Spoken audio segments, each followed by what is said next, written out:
Political parties hoping to take part in the December 6 regional elections have deposited their candidature files at different services of the LECAM across the country. In the Littoral region, 4 political parties have deposited 20 files at the LECAM regional office in Douala.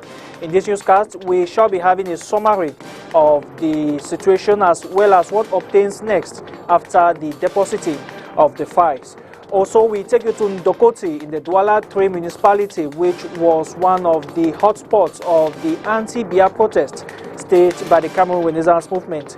Life is gradually returning to normal in the area after the protest, which saw police using water cannons as well as tear gas to quell down the protest. Those are top stories. Good evening and thanks for joining us. You're watching the primetime newscast on STV.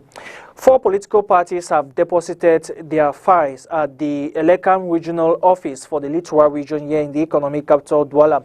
It is a similar exercise carried out by political parties across the country hoping to take part in the December 6 regional elections. As John Paul Sama tells us in this report, LECAM says that it has received the files and it would proceed with the verification.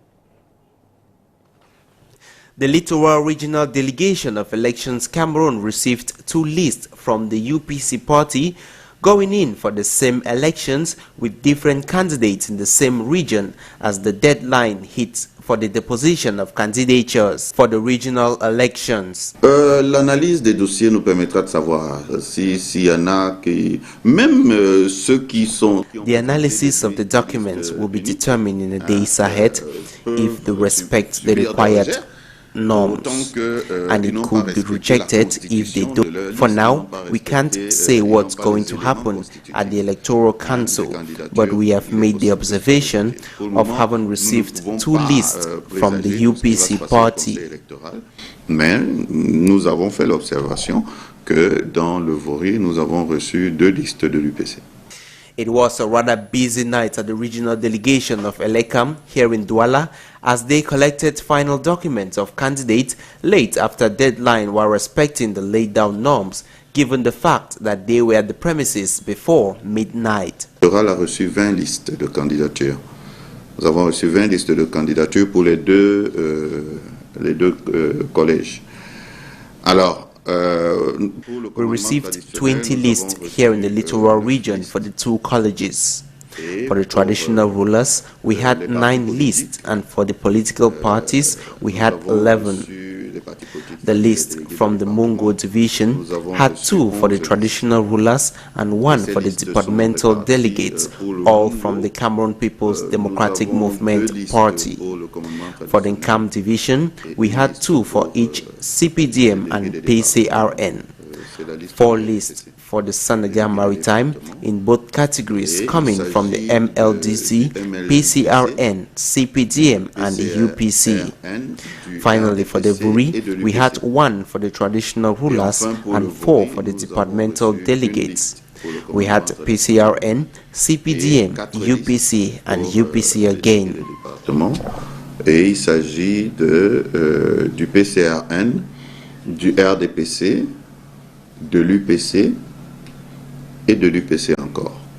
The essential has been done at the regional level and the candidates now await the next step. And of course, the next step will involve the verification of the candidacies by LECAM to ensure that the list meets the demands of the law. In the following report, Josephine Binzi sought to know more about this process, as well as others which obtains for divisional delegates as well as traditional rulers who form the electoral colleges for the regional elections. Barely 24 hours to the close of declarations of candidates for the regional elections, about 20 lists have been received at the Littoral region, as a regional delegate for LECAM explains the first phase of the process. Du commandement traditionnel, vérifier que son nom y est effectivement.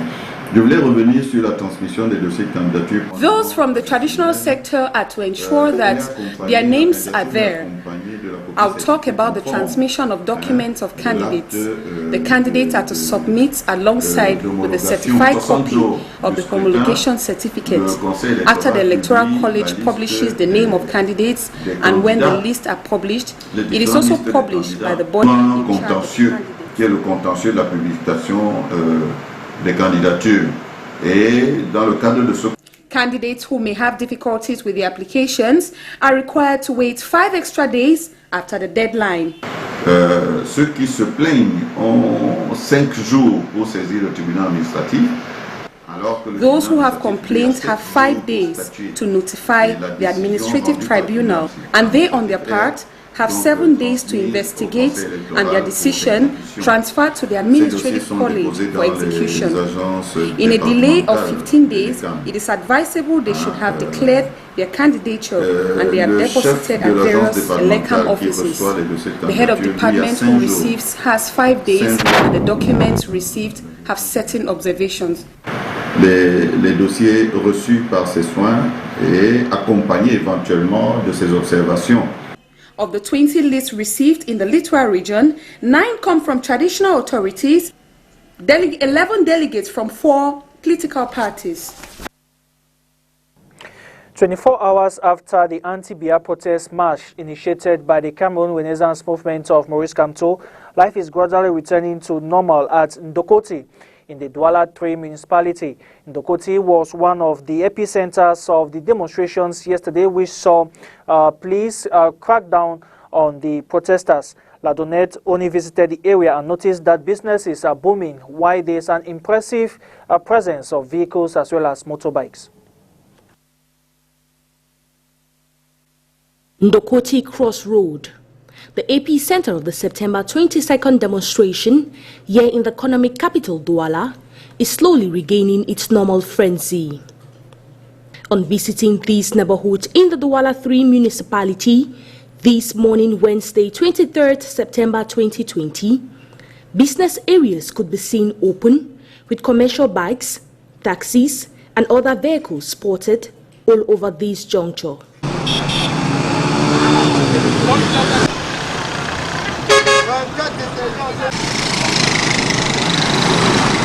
La journée était bizarre, mais yesterday was unusual, but we couldn't walk like on normal days. We would have walked more. We walked well on Tuesday, but the protest disturbed our work, and today everything is okay, even though there's some work to be done. The forces of law and order could also be identified, patrolling, while ensuring peace and tranquility. What I can say is, it's still not a normal day because yesterday we saw military forces outside. Even today we see the same thing in most roundabouts, like there's a Église and a Corps Public they do. We see them there. Even here in Ndokotti, you can spot military forces everywhere, but they don't disturb. After involuntarily shutting down for 24 hours, users of these famous runabout are happy to return back to their business areas.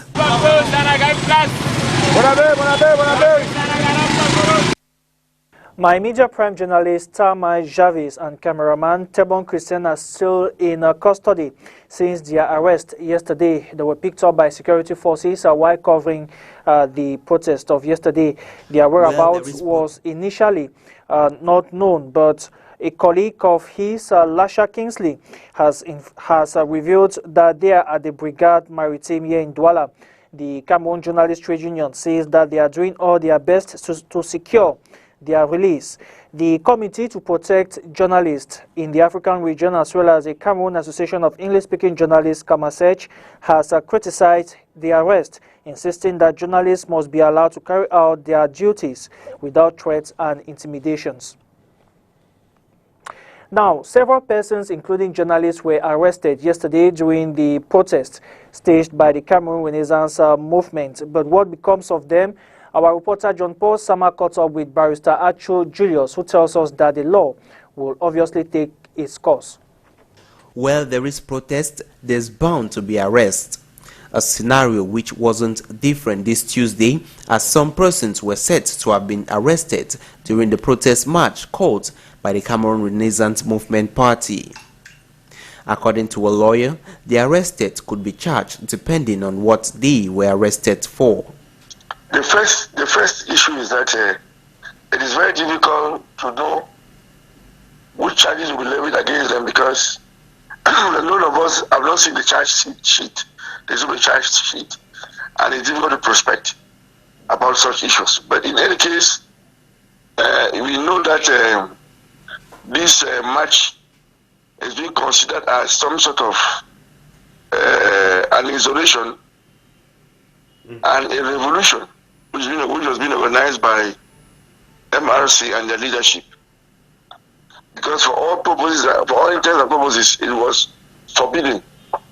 So all those who were caught marching or participating in the march or encouraging the march is supposed to be an accomplice to the fact that they participated in committing the offense of insurrection or revolution. That's a possibility. Following the arrest, the next procedure comes in, which involves a detailed investigation. Right away, as per the law, there may be those who are guilty or those who are apparently guilty may be placed under administrative detention, while investigation will be going on as to the extent of their participation in the commission of the offenses alleged. Some major streets in the country's economic capital were marked by protests, as well as some cities in the country. Known individuals have ransacked the head office of French Daily Le Jour in Yaoundé and broke into it. A statement from the publisher Haman Mana records that the hoodlums forced the metal lock of the office open and carted away with important stocks of equipment as well as important files. The incident follows threats on some journalists of the media house, but Haman Mana says that journalists of Le Jour will continue working without fear and intimidation and with professionalism.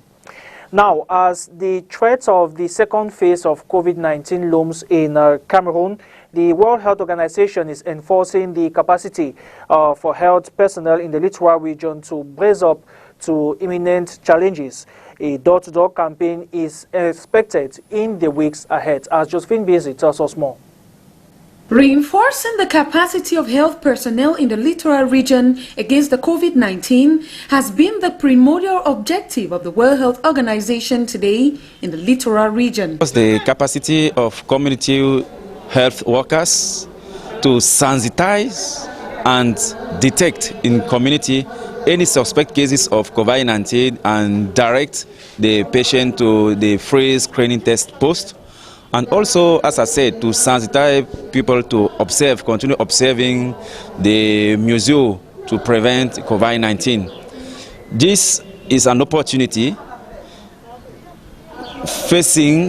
while we are looking about the increasing or the stopping or the decreasing of the COVID-19 in the country. Many people are still in the community without knowing the statute. So this workshop is an opportunity to send our community health worker in the community to go and sensitize people, to let them do the COVID-19 screening test. Though sensitization and surveillance in communities has lost its steam, it is paramount to relaunch the sensitization effort as the school year is about to begin. Nowadays, in the community, the active surveillance is still going on. Sensitization is still going on. Now we just want to reinforce, to readapt our strategies to be sure that every people can be protected if it's not yet infected or can go and do his COVID-19 screening test. If they go back to school, all the school where the free screening test posts were installed, they will delocalized to another site, and all the school will be disinfected before they return back to school. Participants from various districts, however, appreciate these efforts as a door-to-door sensitization campaign is about to be relaunched. Though the fear of the second phase still looms in the air, preparation ahead of it is unavoidable. Today, September 23, is observed worldwide as the International Day for the Promotion of Sign Languages. Initiated by the World Federation of the Deaf, the day raises awareness on the importance of sign languages to the well-being of speech-impaired persons. Details with Ladonette Oni. Signs are to eyes as words are to ears. Today, 23rd September 2020, commemorates the International Day of Sign Languages. A, B, C, D, E, F, G, H, I. This is aimed at supporting and protecting the linguistic identity and cultural diversity of all deaf people and other sign language users. According to the Federation of the Deaf, there exist approximately 72 million deaf people around the world, with more than 80% living in developing countries. There exist more than 300 sign languages, with a specified international sign language used by the deaf in international meetings and informally when traveling and socializing.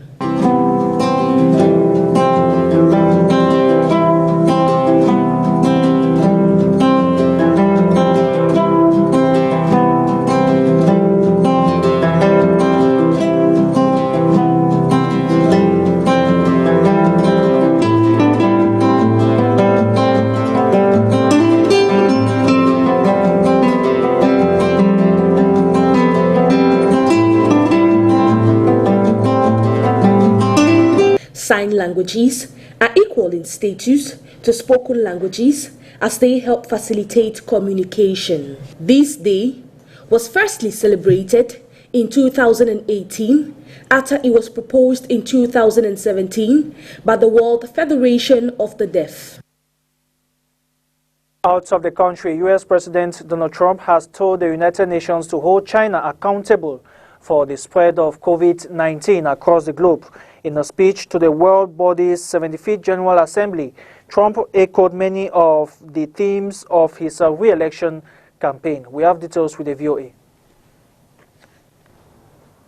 The United Nations General Assembly, normally an extravaganza of world leader speeches and round-the-clock diplomacy, is quiet and virtual this year. Leaders gave their speeches by video, including U.S. President Donald Trump. We will distribute a vaccine. We will defeat the virus. We will end the pandemic. And we will enter a new era of unprecedented prosperity, cooperation, and peace. As we pursue this bright future, we must hold accountable the nation which unleashed this plague onto the world, China. Trump accused Beijing of not sharing timely information on the coronavirus and not containing the spread of the disease. Chinese ambassador to the UN Zhang Jun rejected the accusations, calling them baseless as he introduced President Xi Jinping, who urged an international response to COVID-19. Any attempt of politicizing the issue or stigmatization must be rejected. Facing the virus, we should adopt comprehensive and long-term control measures. With the U.S. election approaching in 6 weeks, Trump's speech echoed much of his campaign rhetoric on China. This has left world leaders wondering whether his remarks reflect a permanent or temporary U.S. position, say some analysts. Because how the American election plays out is going to cast a huge shadow on how countries in the world, both large powers like the U.S. and China, but even other powers, engage with each other. Will it be under American leadership? Will it be trying to restrain American unilateralism? A lot of these are going to hinge on how the election turns out, and none of the other countries in the world have a vote. Noting the increased tension between Washington and Beijing, UN Secretary General Antonio Guterres said the world must avoid a new Cold War. We are moving in a very dangerous direction. Our world cannot afford a future where the two largest economies split the globe in a great fracture, each with its own trade and financial rules and internet and artificial intelligence capacities. In his Tuesday address, Trump also said the U.S. is fulfilling its destiny as peacemaker, highlighting the recent Abraham Accords, agreements championed by his administration, in which the United Arab Emirates and Bahrain normalized relations with Israel. As in past UNGA remarks, Trump voiced opposition to globalization and touted his America First foreign policy, saying that only when you take care of your own citizens will you find a true basis for cooperation. Patsy Widakuswara, VOA News. And that does it for the primetime newscast on STV. Thank you very much for watching. More news comes up at 8 p.m. in the French language. From the entire team in Douala, have a good night. Bye-bye.